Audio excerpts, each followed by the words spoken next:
امام حسین رضی اللہ تعالیٰ عنہ اور عام اہل بیت کے قتل سے فارغ ہو کر یہ ظالم اور بدبخت قسم کے لوگ آپ کے چھوٹے صاحبزادے علی اصغر کی طرف متوجہ ہوئے۔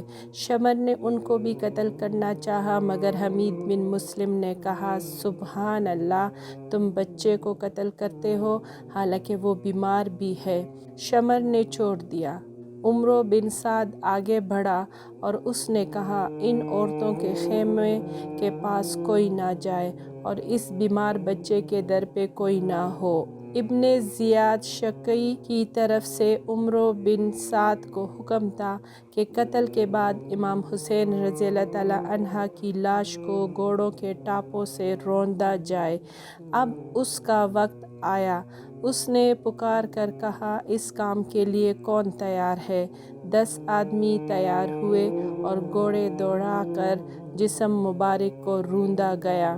جنگ کے خاتمے پر مقتولین اور شہداء کی تعداد شمار کی گئی تو امام حسین رضی اللہ تعالیٰ عنہ کے اصحاب میں 72 حضرات شہید ہوئے اور عمرو بن سعد کے لشکر کے 88 سپاہی مارے گئے۔ امام حسین رضی اللہ تعالیٰ عنہ اور ان کے رفقا کو اہل غازریہ نے 1 روز بعد دفن کر دیا تھا۔ خولہ بن یزید، حمید بن مسلم حضرات اہل بیت کے سروں کو لے کر کوفہ روانہ ہوئے اور ابن زیاد کے سامنے پیش کیا۔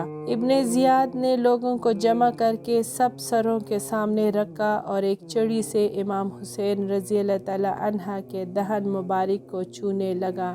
حضرت زید بن ارقم سے رہا نہ گیا اور فوراً چلا اٹھے اور بولے اوئے بدبخت، ان مبارک ہونٹوں سے اپنی چھڑی ہٹا۔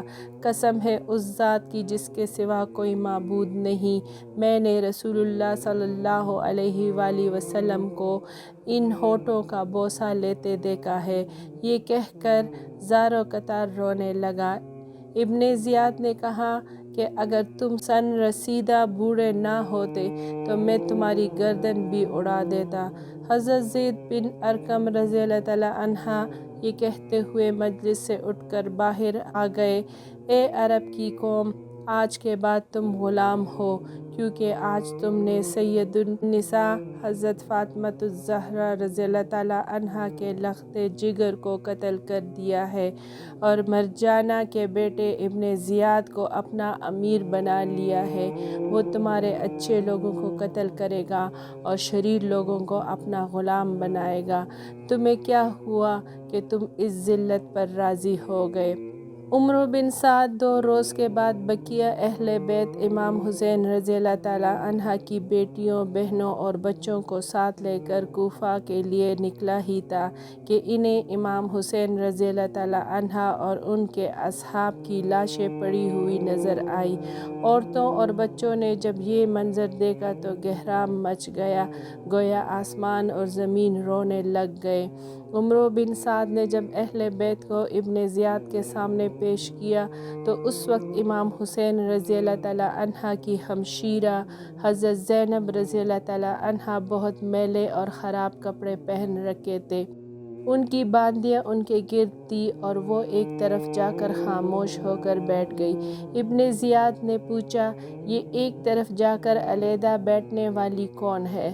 حضرت زینب رضی اللہ تعالیٰ عنہ نے کوئی جواب نہ دیا۔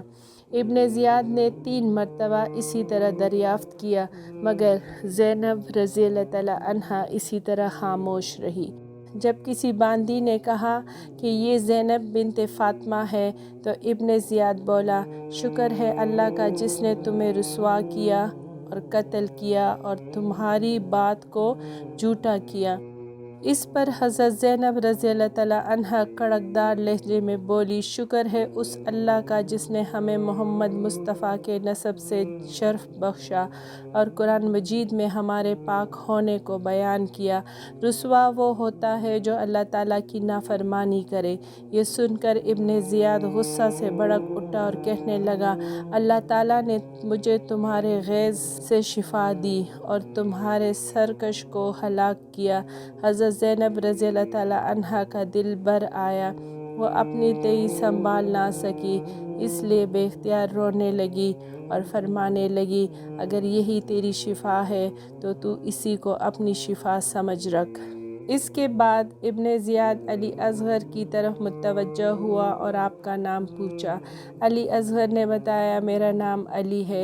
ابن زیاد نے کہا، علی تو قتل کر دیا گیا ہے، لیکن علی اصغر رضی اللہ تعالیٰ عنہ نے بتایا کہ وہ میرے بڑے بھائی تھے، ان کا نام بھی علی تھا، علی اکبر۔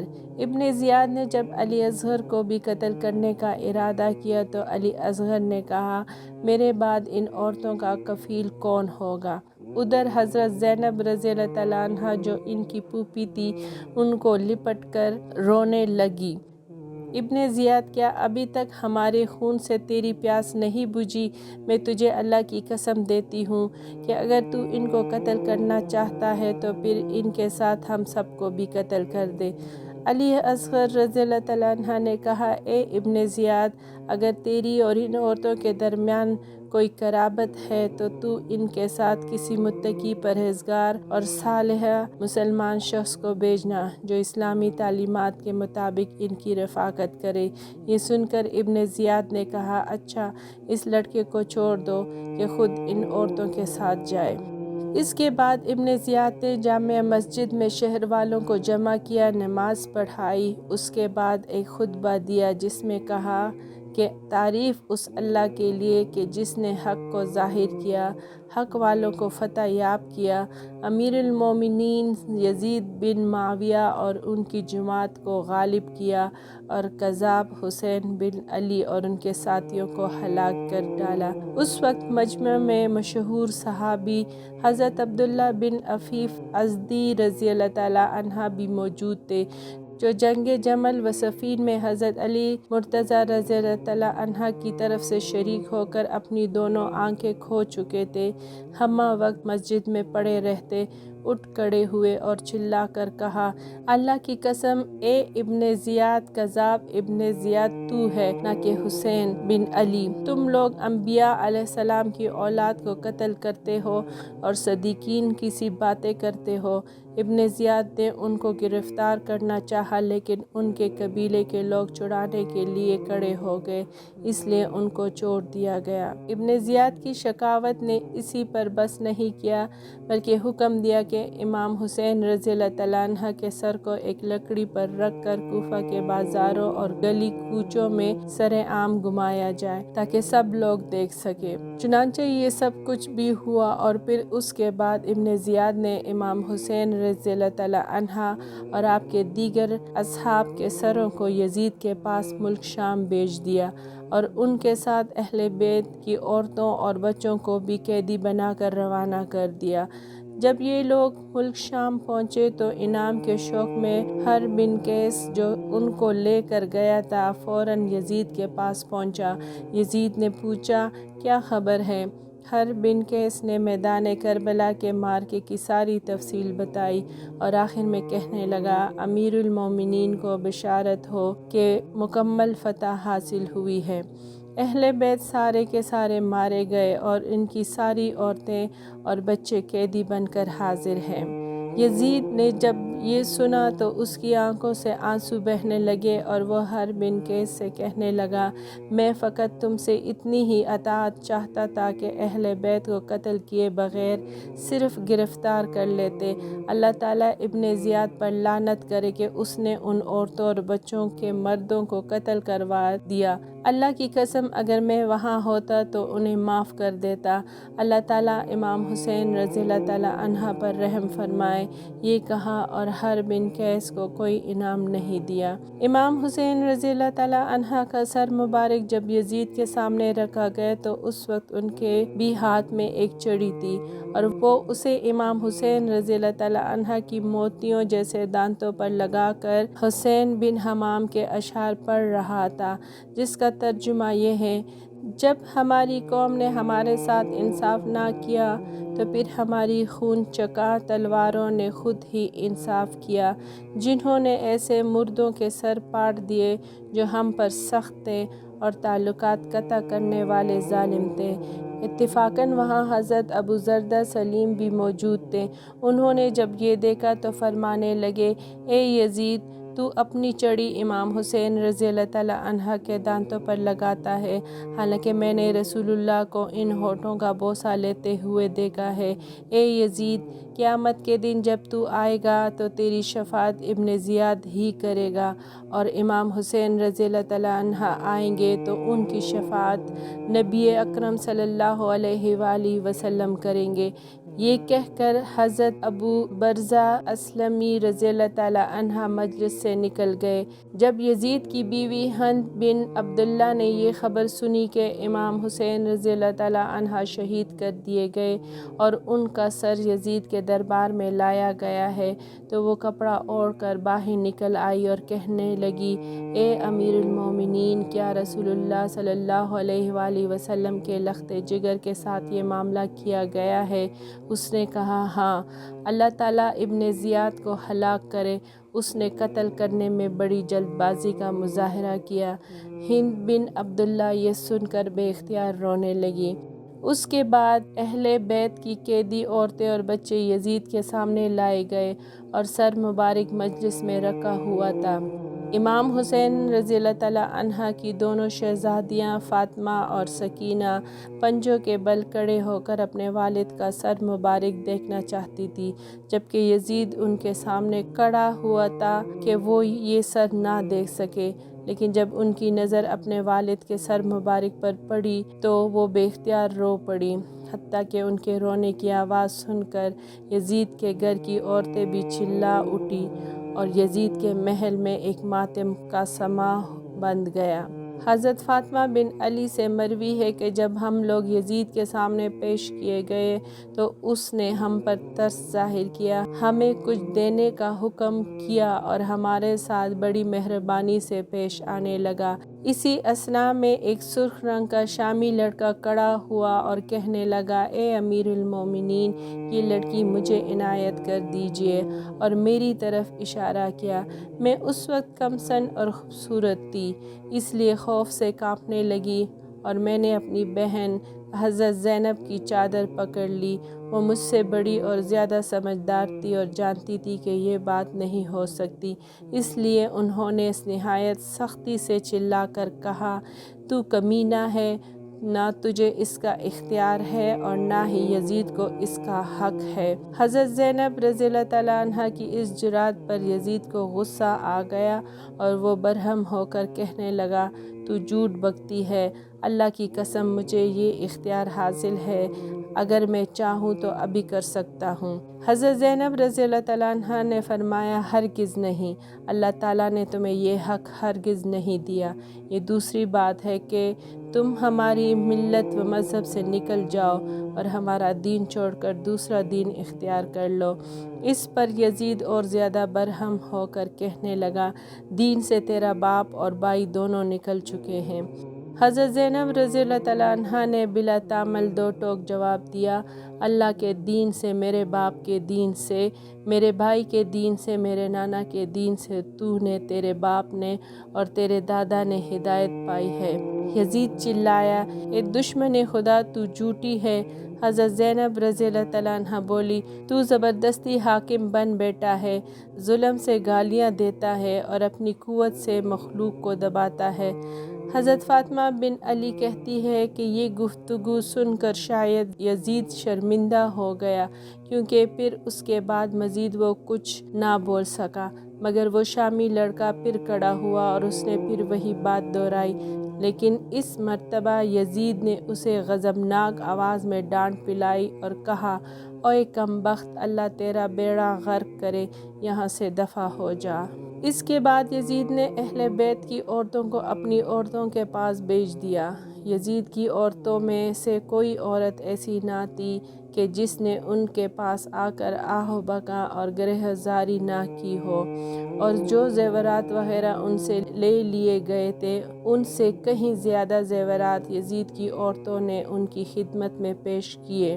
اس کے بعد علی اصغر ہتھکڑیوں اور بیڑیوں میں یزید کے سامنے لائے گئے تو انہوں نے یزید کے سامنے آ کر کہا کہ اگر رسول اللہ ہمیں اس طرح قید میں دیکھتے تو قید سے رہا فرما دیتے۔ یزید نے کہا کہ سچ ہے اور قید سے رہا کر دینے کا حکم دے دیا۔ علی اصغر نے کہا رسول اللہ صلی اللہ علیہ وآلہ وسلم ہمیں اس طرح مجلس میں بیٹھا دیکھتے تو اپنے قریب بلا لیتے۔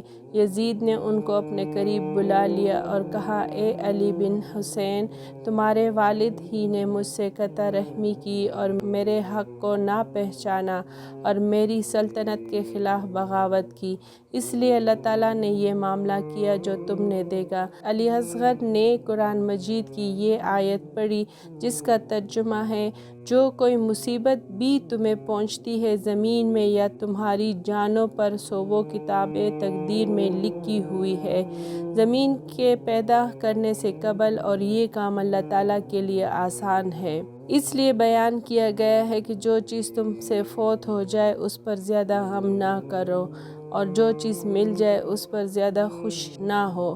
اللہ تعالیٰ فخر کرنے والے متکبر کو پسند نہیں کرتا۔ یہ سن کر یزید خاموش ہو گیا، پھر حکم دیا کہ ان کو اور ان کی عورتوں کو ایک مستقل مکان میں رکھا جائے، اور یزید جو کوئی بھی ناشتہ اور کھانا کھاتا تھا اس سے پہلے علی بن حسین رضی اللہ تعالیٰ عنہ کو ضرور بلاتا تھا۔ ایک دن ان کو بلایا تو ان کے ساتھ ان کے چھوٹے بھائی عمر بن حسین رضی اللہ تعالیٰ عنہ بھی آ گئے۔ یزید نے اپنے لڑکے خالد کی طرف اشارہ کرتے ہوئے عمر بن حسین رضی اللہ تعالیٰ عنہ سے بطور مزاح کے کہا کہ تم اس سے کشتی کر سکتے ہو؟ عمر بن حسین رضی اللہ تعالیٰ عنہ نے کہا جی ہاں کر سکتا ہوں، لیکن شرط یہ ہے کہ آپ ایک چھڑی اسے دیں اور ایک چھڑی مجھے دیں۔ یزید نے کہا آخر سانپ کا بچہ سانپ ہی ہوتا ہے۔ بعض روایات میں آتا ہے کہ شروع میں یزید امام حسین رضی اللہ تعالیٰ عنہ کے قتل پر راضی تھا، اس لیے جب ان کا سر مبارک لایا گیا تو اس نے خوشی کا اظہار بھی کیا، لیکن اس کے بعد جب یزید کی بدنامی سارے عالم اسلام میں جنگل کی آگ کی طرح پھیل گئی تو وہ اپنے کیے پر بہت نادم ہوا اور کہنے لگا اے کاش میں مشقتیں برداشت کر لیتا، لیکن امام حسین رضی اللہ تعالیٰ عنہ کو اپنے ساتھ گھر میں رکھتا اور ان کو اختیار دے دیتا کہ وہ جو چاہے کرے، اگرچہ میرے اس اقتدار کو نقصان ہی کیوں نہ پہنچتا، اس لیے کہ رسول اللہ صلی اللہ علیہ وآلہ وسلم کا اور ان کے قرابت کا یہی حق تھا۔ اللہ تعالیٰ ابن مرجانہ پر لعنت کرے، اس نے ان کو مجبور کر کے قتل کر دیا، حالانکہ انہوں نے یہ کہا تھا کہ مجھے یزید کے پاس جانے دو یا کسی سرحدی مقام پر پہنچا دو، مگر اس نالائق نے قبول نہ کیا اور ان کو قتل کر کے ساری دنیا کے مسلمانوں میں مجھے مبغوض ترین شخص ٹھہرا دیا، ان کے دلوں میں میری عداوت کا بیج بو دیا، اب ہر نیک و بد مجھ سے بغض رکھنے لگ گیا ہے، اللہ تعالیٰ کی لعنت ہو ابن مرجانہ پر۔ اس کے بعد یزید نے ارادہ کیا کہ اہل بیت کو مدینہ منورہ واپس بھیج دیا جائے، اس لیے اس نے حضرت نعمان بن بشیر کو حکم دیا کہ وہ ان کے لیے ان کی شان کے مطابق ضروریات سفر مہیا کرے اور ان کے ساتھ کسی امانت دار، متقی و پرہیزگار آدمی کو بھیجے، نیز ان کے ساتھ ایک حفاظتی دستہ فوج کا بھی روانہ کر دے جو ان کو مدینہ منورہ تک حفاظت اور خیریت کے ساتھ پہنچا آئے۔ اس کے بعد یزید نے امام علی اصغر کو رخصت کرنے کے لیے اپنے پاس بلایا اور ان سے کہا کہ اللہ تعالیٰ ابن مرجانہ پر لعنت کرے، اللہ کی قسم اگر میں خود اس جگہ ہوتا تو امام حسین رضی اللہ تعالیٰ عنہ جو کچھ کہتے میں اسے قبول کر لیتا اور جہاں تک ممکن ہوتا میں انہیں ہلاک ہونے سے بچاتا، اگر مجھے اس کام کے لیے اپنی اولاد کو ہی کیوں نہ قربان کرنا پڑتا، لیکن جو کچھ مقدر تھا وہ ہو گیا۔ صاحبزادے، تمہیں جب کوئی ضرورت ہو مجھے خط لکھنا، اور میں نے تمہارے ساتھ جانے والوں کو بھی یہ ہدایت کر دی ہے۔ یزید کی زد و پشیمانی اور بقیہ اہل بیت کے ساتھ بظاہر اکرم کا معاملہ محض اپنی بدنامی کا داغ مٹانے کے لیے تھا یا حقیقت میں اسے کچھ اللہ تعالیٰ کا خوف اور آخرت کا خیال آ گیا تھا؟ یہ تو دلوں کے بید جاننے والے علیم بذات الصدور ذات ہی جانتی ہے، مگر یزید کے اس کے بعد کے بھی سب اعمال اور کارنامے سیاہ کاریوں اور بدکاریوں ہی سے لبریز ہیں۔ بہرحال اس کے بعد اہل بیت اپنے محافظ شخص کی حفاظت میں مدینہ منورہ کی طرف روانہ ہو گئے۔ اس نے راستے میں ان کی بڑی ہمدردی سے خدمت کی۔ وہ شخص رات کو ان کی سواریاں اپنے سامنے رکھتا اور جب کسی منزل پر یہ اترتے تو وہ ان سے علیحدہ ہو جاتا اور اپنے چاروں طرف پہرا دیتا اور ہر وقت ان کی ضروریات کو دریافت کر کے پورا کرنے کا اہتمام کرتا، یہاں تک کہ یہ سب حضرات خیر و عافیت کے ساتھ مدینہ منورہ پہنچ گئے۔ امام حسین رضی اللہ تعالیٰ عنہ اور ان کے اصحاب کی شہادت کی خبریں جب مدینہ منورہ میں پہنچی تھیں تو اس وقت پورے مدینے میں کہرام مچ گیا تھا اور مدینہ منورہ کے در و دیوار بھی رونے لگ گئے تھے۔ اور اب جب خاندان اہل بیت کی یہ بقیہ نفوس مدینہ منورہ پہنچی تو مدینہ والوں کے وہ پرانے زخم اب از سر نو تازہ ہونے لگ گئے تھے۔ جس وقت حضرت عبداللہ بن جعفر کو یہ خبر پہنچی کہ ان کے 2 بیٹے بھی امام حسین رضی اللہ تعالیٰ عنہ کے ساتھ شہید ہو گئے ہیں تو اس وقت بہت سارے لوگ ان کی تعزیت کو آئے۔ ایک شخص کی زبان سے نکل گیا کہ ہم پر یہ مصیبت امام حسین رضی اللہ تعالیٰ عنہ کی وجہ سے آئی ہے۔ حضرت عبداللہ بن جعفر رضی اللہ تعالیٰ عنہ کو غصہ آ گیا اور اس نے جوتا اٹھا کر پھینک مارا کہ کم بخت یہ تو کیا کہہ رہا ہے؟ اللہ کی قسم اگر میں وہاں ہوتا تو میں بھی ان کے ساتھ قتل کیا جاتا۔ اللہ کی قسم آج میرے بیٹوں کا قتل ہی میری تسلی کے لیے کافی ہے کہ اگر میں امام حسین رضی اللہ تعالیٰ عنہ کی کوئی مدد نہ کر سکا تو میری اولاد نے یہ کام کر دیا ہے۔ عام مورخین ابن اسیر وغیرہ نے لکھا ہے کہ امام حسین رضی اللہ تعالیٰ عنہ کی شہادت کے بعد تقریباً 2-3 مہینوں تک آسمانی فضا کی یہ کیفیت رہی کہ جب سورج طلوع ہوتا اور دھوپ در و دیوار پر پڑتی تو اتنی سرخ ہوتی تھی جیسے دیواروں کو خون سے رنگا گیا ہو۔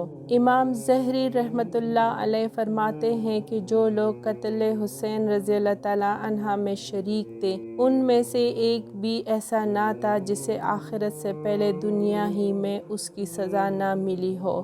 کوئی قتل کیا گیا، کسی کا چہرہ سخت سیاہ ہو گیا، کسی کا چہرہ مسخ ہو گیا، کسی سے چند ہی دنوں میں ملک و سلطنت چھن گئی۔ ان کی یہ سزا آخرت میں ان کو ملنے والی دردناک سزا کا ایک معمولی سا نمونہ تھا جس کی ایک ادنیٰ سی جھلک لوگوں کے عبرت کے لیے دنیا ہی میں دکھا دی گئی۔ امام ابن جوزی رحمۃ اللہ علیہ سے روایت ہے کہ ایک بوڑھا آدمی امام حسین رضی اللہ تعالیٰ عنہ کے قتل میں شریک تھا۔ وہ دفعاً نابینا ہو گیا۔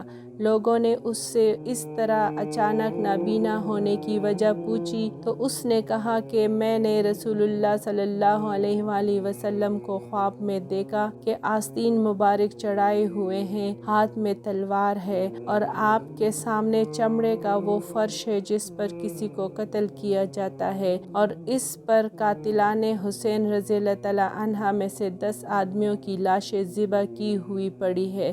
اس کے بعد آپ نے مجھے ڈانٹا اور خون حسین رضی اللہ تعالیٰ عنہ کی ایک سلائی میری آنکھوں میں لگائی۔ اب جب صبح میں اپنی نیند سے اٹھا تو اندھا ہو چکا تھا۔ امام ابن جوزی رحمۃ اللہ علیہ نے یہ بھی نقل کیا ہے کہ جس شخص نے امام حسین رضی اللہ تعالیٰ عنہ کے سر مبارک کو اپنے گھوڑے کی گردن میں لٹکایا تھا، اس کے بعد اسے دیکھا گیا تو اس کا منہ تارکول کی طرح سیاہ ہو گیا۔ لوگوں نے اس سے دریافت کیا کہ تو سارے عرب میں خوشرو آدمی تھا، تجھے کیا ہو گیا؟ اس نے کہا جس روز سے میں نے امام حسین رضی اللہ تعالیٰ عنہ کا سر اپنے گھوڑے کی گردن میں لٹکایا ہے، جب ذرا سوتا ہوں تو 2 آدمی میرے بازو پکڑتے ہیں اور مجھے ایک دہکتی ہوئی آگ میں لے جا کر ڈال دیتے ہیں اور وہ مجھے جلس دیتی ہے۔ چند دن بعد وہ بھی اسی حالت میں مر گیا۔ امام ابن جوزی رحمۃ اللہ علیہ نے سعدی سے نقل کیا ہے کہ انہوں نے ایک شخص کی دعوت کی، مجلس دعوت میں یہ ذکر چھڑ پڑا کہ امام حسین رضی اللہ تعالیٰ عنہ کے قتل میں جو بھی شریک ہوا اس کو دنیا میں بھی بہت جلد سزا مل گئی۔ اس شخص نے کہا کہ یہ بالکل غلط ہے، میں خود ان کے قتل میں شریک تھا، میرا کچھ بھی نہیں بگڑا۔ یہ شخص مجلس سے اٹھ کر گھر گیا اور گھر جا کر جب چراغ کی بتی درست کرنے لگا تو اس کے کپڑوں میں آگ لگ گئی اور وہ وہی جل بھن کر راکھ ہو گیا۔ سعدی کہتے ہیں کہ میں نے خود صبح اس کو دیکھا، وہ جل بھن کر کوئلہ بن چکا تھا۔